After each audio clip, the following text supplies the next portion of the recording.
So our pregnancy with Amelia was fairly straightforward, low risk. It was our fourth baby, so we didn't need to have many antenatal appointments. I think we came 5 times.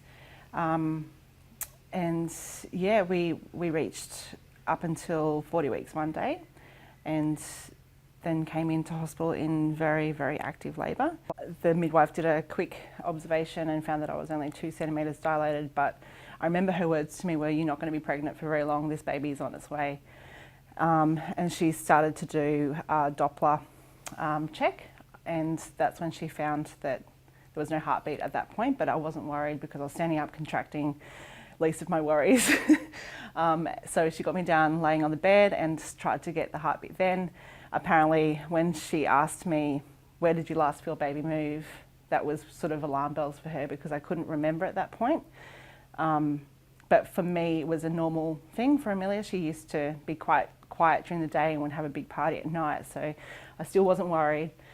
And then she called a doctor in just to do a scan, and that's when I was sort of laying on the bed and they had the scanning machine facing Ben and the midwife and the doctor, and all of them sort of looked a bit blank, poker faced, and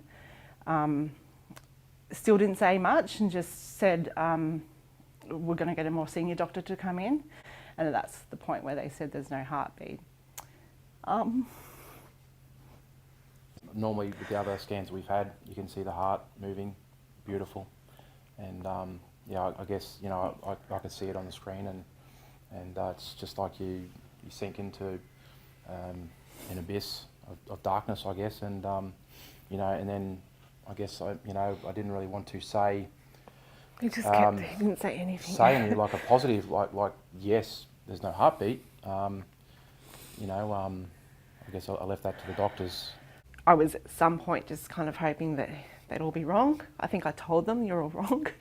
Find it, find the heartbeat." And that's when he said that, "You know, I'm sorry, the 3 of us have now confirmed she's gone."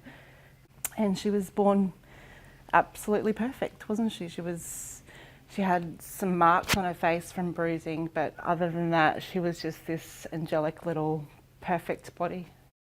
The doctor explained to us about the option to have an autopsy, and we made the decision fairly quickly, I think. I think Ben was away.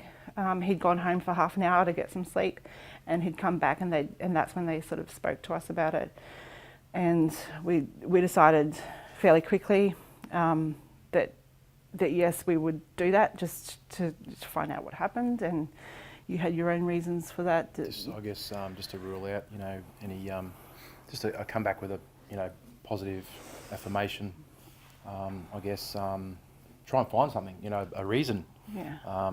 She was born perfect, so you know, there had to be a reason for it. So and I think also it was look, if it can help, if something's found and if it helps somebody else going through this, then great. Or prevent something down the road if we were to have another child, and it's something that we need to know, or if it's preventable, then that information would be helpful for the future.